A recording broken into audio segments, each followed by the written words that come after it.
Are you looking for available jobs with Home Depot? Let me share with you some typical aptitude test questions and answers, as well as tips, tricks, and hacks to get you hired. Home Depot job screening test examines candidates' skills and experiences in the areas of basic math, situational judgment, business reasoning, and a lot of other topics. Hi there, this is Vadim Michalenko, and in this video I'll share with you how to pass an employment assessment test. In this video, I will share with you sample questions we see on the tests.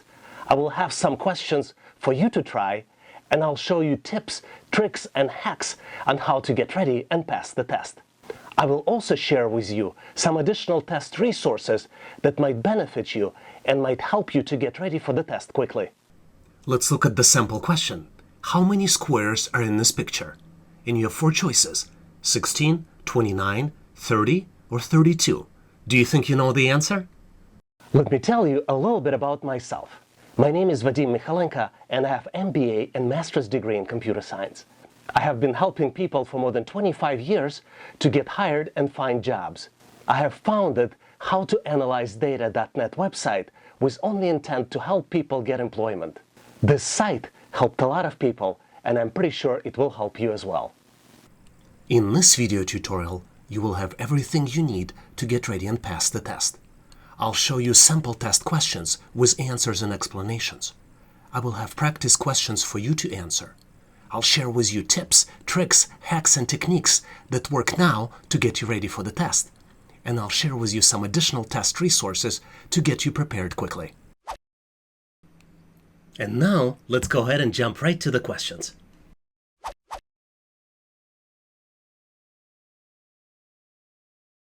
Now let's look at another pattern type question. Which number should come next in the pattern? And then you have pattern of numbers 1, 1, 2, 3, 5, 8, 13. So let's first determine what's the pattern here. Obviously there are 4 choices, but the result here is calculated based on the pattern that we would need to determine. Which one do you guys think is the right one here? Well, let's look. So we have 1, 1, and then 1 plus 1 equals 2. Then 1 plus 2 equals 3, then we have 2 plus 3 equals 5, and then you can kind of keep going. So to calculate the next number, it's basically the sum of the previous 2 numbers. So 8 plus 13 is 21. So the right choice here is choice B, which is 21. And this is the explanation, that the pattern here is really the sum of previous 2 numbers. Hopefully you've got this one right. There are different types of assessment tests that you might see as part of the hiring process. Let's take a look at the most common options that you might encounter. Most common tests that you see as part of the hiring process are aptitude test, psychometric test, numerical reasoning test, logical reasoning test, math reasoning tests, charts and graphs reasoning test, abstract reasoning test, and a lot of others. Sometimes companies also would like to test your technical knowledge based on the job that you're applying for. You might encounter Microsoft Excel test, Microsoft Word test, Outlook, PowerPoint, and a lot of other different tests that might be required for you to succeed on your job. Let's look at the question which is frequently used when you're applying for the jobs with financial companies. Insurance company offers money if the vehicle is stolen, but the percentage of reimbursement is different based on a table. How much will customer get for the vehicle with fair market value of $2,000 in year 1 but was stolen in the 3rd year after insuring?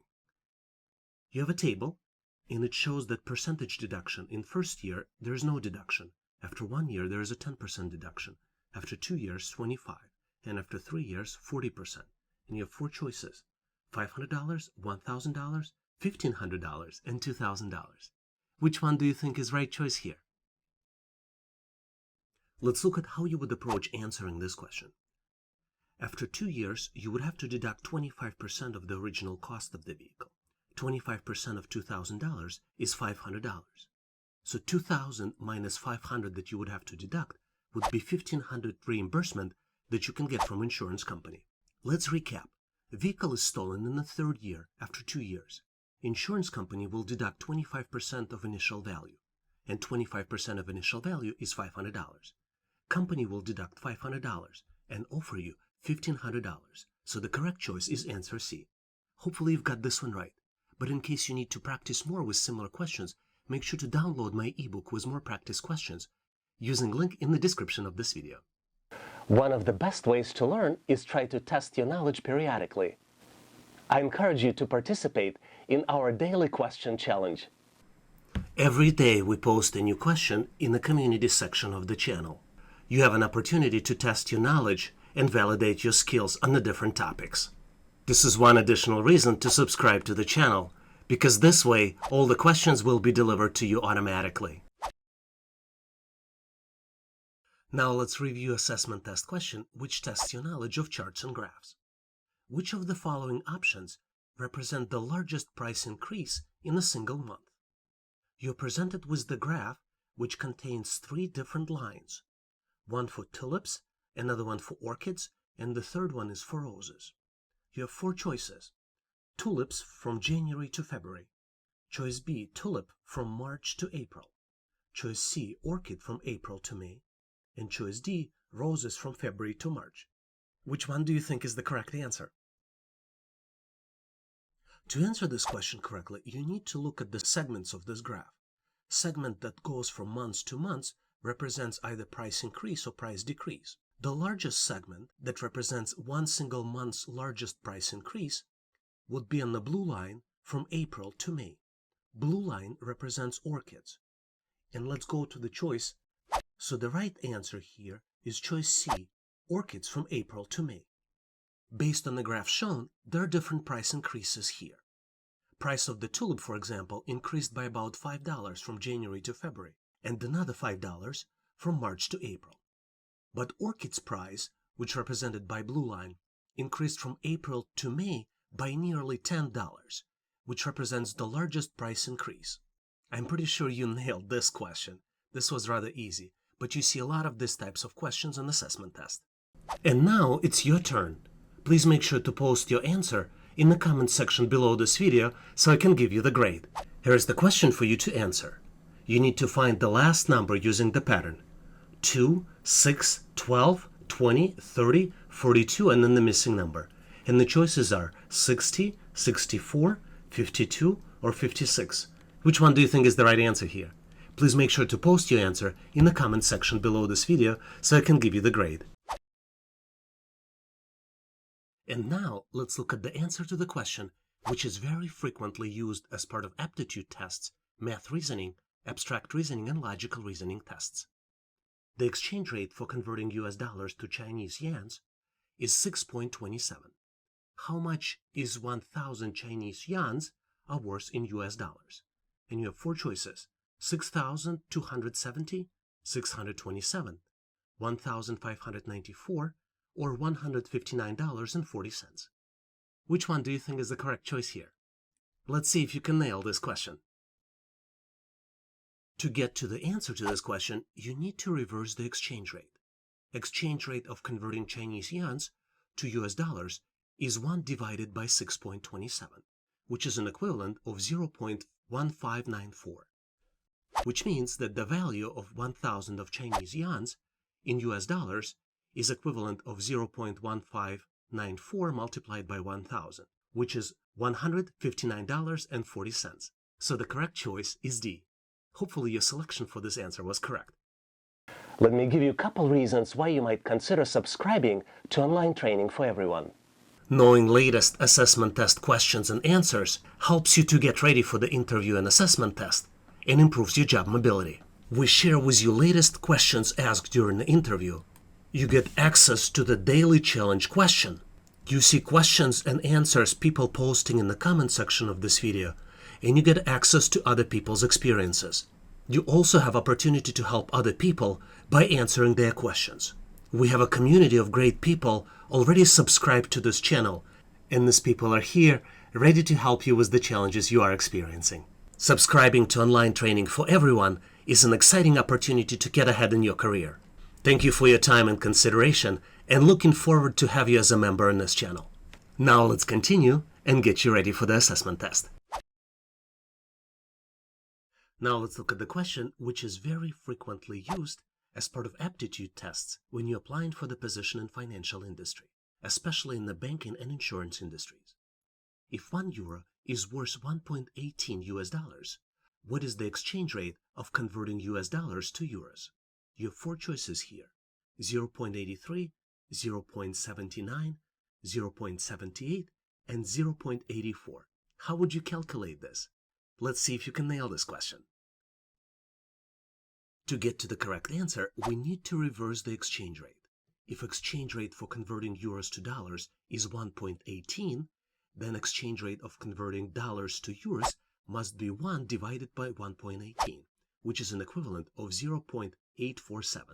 So the correct answer here is D. I would imagine that you've answered this question correctly, but in case you need to practice more with similar questions, make sure to download my ebook with more practice questions using a link in the description of this video. A lot of people ask me, how can I help? One of the best ways to help others on this channel is to help answer their questions. If you see questions on this channel that you know the answer to, please make sure to post your answer. This way, you will help another person to get hired. Now let's continue and get you ready for the assessment test. Now let's look at the very complex question which you see a lot during logical reasoning tests, psychometric tests, and the numerical reasoning tests.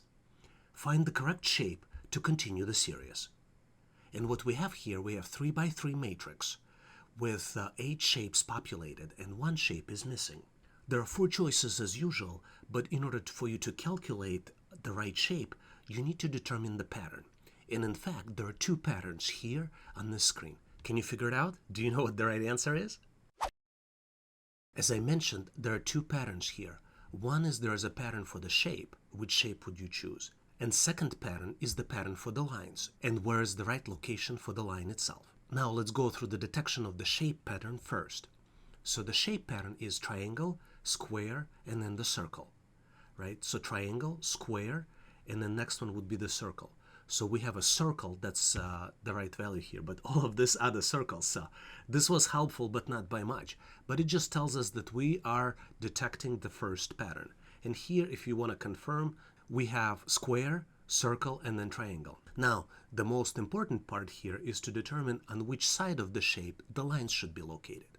And what we have here, we have 4 locations, as you can see in the answer. 1 location on the top, right, left, and bottom. So how would you know where's the right location for the circle shape? So let's look closely here and let's detect the pattern here for the line location. The line location starts with the bottom, right, and then top. So you see it's going counterclockwise. So if you imagine the clock with the clockwise rotation, then this would be counterclockwise. And let's see if we are correct and we have a pattern here. So we have bottom, right, top. Then we have left, bottom, so that still matches the counterclockwise pattern. And then we have left, bottom, right. So I think the missing shape here would be the one before the left, which would be on the top. So the right answer in this case would be A, because here we have a circle which matches the circle's pattern, and then we have lines located at the top. Let's verify to confirm that. And as you can see, the correct answer is A. So let's recap. There are 2 patterns you need to detect in this assignment. Patterns for the shapes and pattern for the line location. Shapes are displayed in the particular order. Triangle, square, circle, that's really the pattern for the shapes. And pattern for lines are in a counterclockwise order. So correct answer is A. Hopefully you've got this one right. You will see a lot of these types of questions in the assessment test. If you like the content, please give this video a big thumbs up. This tells us that you need more content like this, and we'll make sure that you get it in the future. Now let's continue and get you ready for the assessment test. Let's look at the question which you might get when applying for banking positions, insurance companies positions, or any other position within financial industry. What is the profit in US dollars at the end of week 4 if a buyer buys 100 pounds in week 1 and converts back to US dollars in week 4? You have 4 different choices presented, A, B, C, and D, and then you have a table. Conversion rate between pounds and dollars for 4 weeks. In week 1, the conversion rate is 1.29, and in week 4, the conversion rate is 1.3132. Which one do you think is the right answer here? To get to the right answer, you need to calculate the values, the total sum of US dollars in week 1, and then you need to convert it back to US dollars in week 4. Ultimately, week 2 and week 3 values are irrelevant here because you're holding through weeks 2 and week 3. And this is how you do the calculation. In week 1, you need 129 US dollars to buy 100 pounds. And value of 100 pounds in week 4 is $131.32. So the profit will be calculated as the difference between 131.32 and 129.8 and would be equivalent of $1.52. So the correct answer is C here. I hope you've got this one right, but in case you need to practice more, make sure to download my ebook with more practice questions using the link in the description of this video. Can I ask you to do me a favor? If you recently passed the employment assessment test, please share the questions that are being asked during the test. This will help all of us learn and better prepare for the upcoming test. Now let's continue and get you ready for the assessment test. Now let's look at the reasoning question where you need to complete the sentence. Read below sentence and give the correct answer. Book is to reading as fork is to, and then you need to pick one of the 4 choices: painting, writing, eating, and lifting. So what do you think is the right choice? I think it's pretty obvious here. But let's look at the right answer. So the correct answer is obviously eating, right? Because book is to reading. This is an activity associated with reading, as fork is to eating. You use fork during the meal consumption. So the correct choice is C. And that's because forks are used during dining and meal consumption. Hopefully you've got this one right. Let me give you a tip on how to plan your time during the test. As you're probably well aware, most of the assessment tests are timed. One thing you can do to increase your chances of passing the test is to calculate how much time would you have per question. For example, if you have 50 questions that you need to complete in 60 minutes, you can do a quick math in your head. By dividing 60 by 50, it will give you the answers that you need about 1.2 minutes per question, which is an equivalent of 72 seconds per question. Having this information handy will tell you how much time you need to allocate per each question. Now let's continue and get you ready for the assessment test. Now let's look at the question where you tested not just how well you know English, but also how well can you operate with the letters and take guesses based on the questions asked. A lot of times this types of questions used in the verbal reasoning tests and in a lot of other tests as well. For example, psychometric tests or logic reasoning tests. These types of questions we see all the time. So the question, which of the following can be arranged to a 5-letter English word? And there are 4 choices with 5 letters of the words, and you kind of would need to look at each choice and you would need to take a guess which one would be the one which leads to a specific English word. And obviously nobody gives you the English word, so you would have to take a guess on the word and combine these letters so they will be represented by the specific English word. So which one do you think is the right choice? A couple suggestions here. You see choice A has inside of these letters English word goat. So typically it's the wrong choice because typically you wouldn't be able to easily rearrange this word into something else. Typically, and again it's only typically, but you would want to start with the letter somewhere in the middle. And the right choice here is choice B, and it's the word shape. That's really the word, that the end result of it. You don't have a way of knowing, right, because you don't know what the end word is. So you would have to look realistically at all the different choices and see if you can combine them. But I would start with the middle letter because typically they try to trick you, and first letter is typically not the one that starts this new word. So find more exercises like this. This one was tricky. This one was difficult. Very few people guess it right.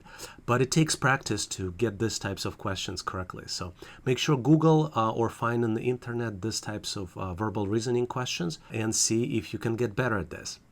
In addition to showing you questions and answers from the real test, I also have questions for you to answer. Most of the videos on this channel have practice questions for you to answer.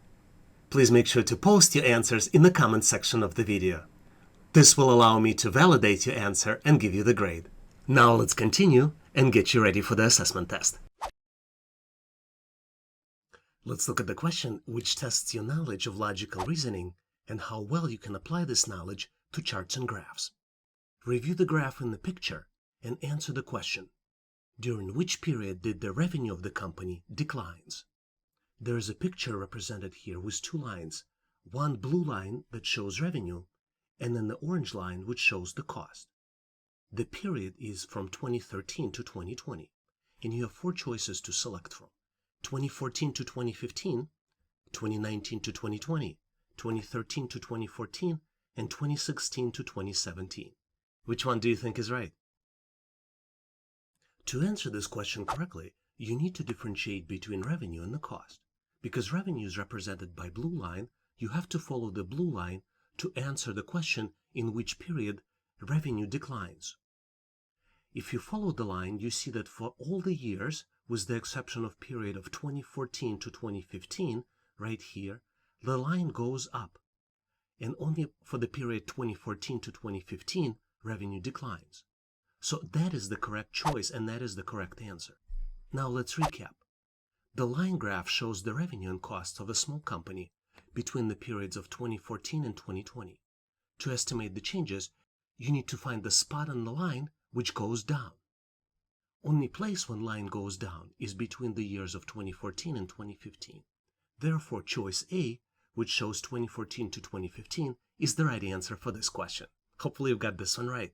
Let me share you smart ways to get prepared for the test. One of the smartest ways to prepare is to find out who your provider is that will be conducting an assessment test, and use outlines and sample questions from the provider. The providers might be Indeed.com, SkillCheck, IKM, Kenexa, SHL, and a lot of others. Once you know who the provider is, you can go to their website, find out sample questions, and practice with sample questions. You can also practice LinkedIn assessment test questions on the topic that you will be assessed. LinkedIn test is free. It gives you exposure to the sample questions. And also, you can get a badge that will enhance your profile for potential employers. You can also research the topic you're trying to prepare for online and download ebooks to get ready for the test. Hands-on experience is very important. You can find relevant training and follow along to do hands-on exercises using practice videos on the training. If you have a question or ran into an obstacle during your practice exercises, try posting questions in the comment sections of the video. Channel owners or members of the channel monitor the questions and respond to the inquiries. And last but not least, consider subscribing to relevant YouTube channels. I encourage you to consider subscribing to online training for everyone. We have a great community of people helping each other to prepare and pass the test. And now, let's look at the question which confused tons of people during the test. How many squares are in this picture? And you have choices of 16, 29, 30, and 32. Which one do you think is right? The confusion part of this question comes with the fact that squares are not only the small squares that's shown in the picture. So if you do only small squares, the answer would be 16. But you can have this area as a square, you can have this area as a square, and large area is also a square. So once you calculate all of those, you will get to the correct answer. And the correct answer is 30, because there are 16 small squares, 9 squares which would be created using 4 small squares, 4 squares which can be created using 9 small squares, and 1 big square. So that when we come out with the answer 30. So you kind of have to know how to calculate it a little bit. But this question we see a lot as part of numerical reasoning tests and psychometric tests. So I just want to make sure that you guys are prepared. Let me share with you some information that you probably don't know. Based on our recent research, most assessment test providers deduct points for incorrect answers. So it is not a good idea to guess answers during the test. You can ask the provider to see how they handle incorrect answers. If they deduct points for incorrect answers, you might consider skipping the questions where you do not know the answers to. Now let's continue and get you ready for the assessment test. Let's look at another tricky question. Which one of the 4 are the least like the other 3? And then we need to choose the correct answer. Tiger, cow, rabbit, or deer. Which one do you think is right? The tricky part of this question is that all of these animals are mammals. But there are three animals, cow, rabbit, and deer, that eat grass, and tiger is a predator. So the correct answer is A, which is tiger. So hopefully you've got this one right. It's a tricky one, and it tests your knowledge of exclusion, meaning that you need to read the test question correctly, and then you need to find out the correct choice. Hopefully you've got this one right. A lot of students ask me, what are the smartest ways to learn? Let's look at the different options available to you. Let me share with you some ways to learn new material that work for me. I typically use dedicated, uninterrupted chunks of time to read and practice new material. When my attention drifts, I try to take a break, and I typically do it every 25 to 30 minutes. I recommend that you download workbooks to practice the hands-on steps, which helps you reinforce the steps and better learn the material. When I try to learn something, I try to watch videos from start to finish in one sitting. I use different playback speed to make sure the material keeps me engaged. I also try to give myself time to absorb the content. And if something is not clear, I try to pause the video, and sometimes I even go back to review material more than once. Let's look at the question you might get as part of the interviewing with financial organizations. If exchange rate for US dollars is an equivalent of 0.62 euros, how many euros can you buy for $200? And there are four choices: 188 euros, 88 euros, 124 euros, and 176 euros. Which one do you think is right? A lot of times when answering this question, you may not have access to the calculator. So you may need to do the math in your head. To do the math in your head, the easiest way is to do it for $100. For $100, you'll be able to buy 62 euros.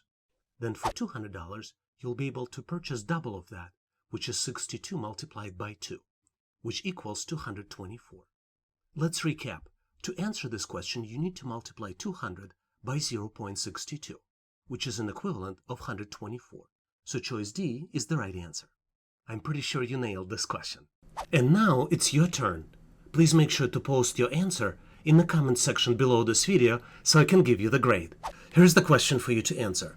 Find the missing value using the pattern.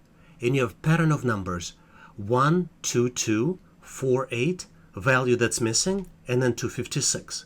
You need to choose one from the list.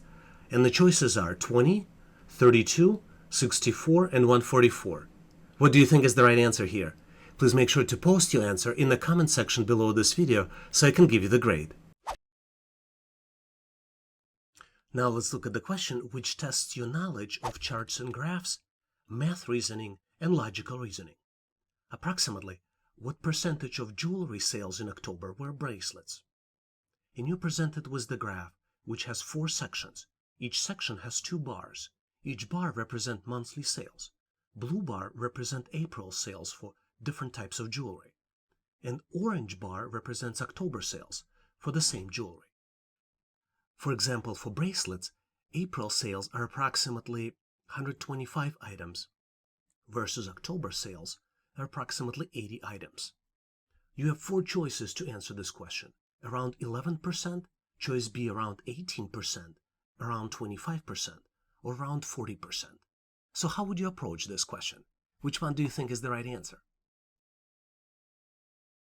To answer this question, you need to add up all jewelry sales for October and then understand what percentage of those were bracelets. For example, for earrings, the value is about 125. Same thing for necklaces. For rings, it's about 110, and for bracelets, it's about 80. Let's add up all these values in the calculator. The total number for October sales of jewelry is 440 items. Now we need to divide 80, which are the bracelet sales, by 440 and multiply by 100.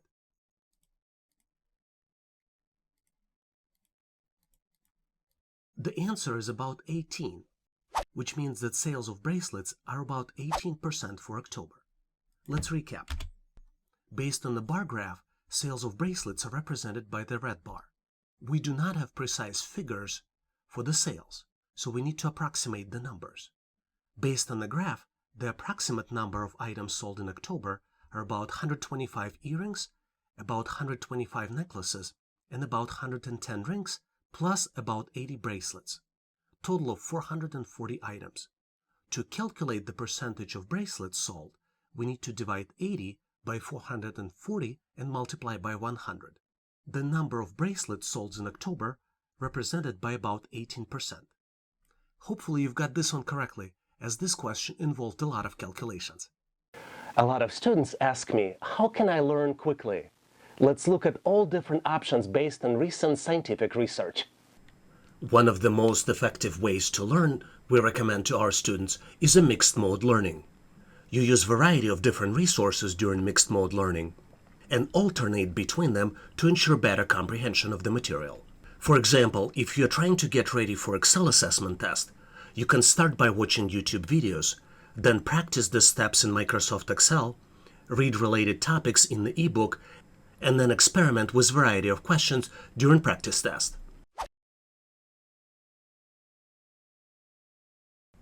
Now let's look at the question, find the missing value using the pattern. You see the 3x3 box, and one of the values in this box is missing. So what is the pattern? And there are 4 choices.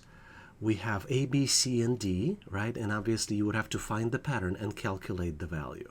So what do you guys think is the right answer here? Before I reveal the right answer, let me try to discuss with you the pattern. So you see 1, 2, and 3, right? But then this one, 2, 4, and 6. So it's not sequential, so it's not like you go 1 plus 1 equals 2 plus 1 equals 3. There is a different type of pattern here.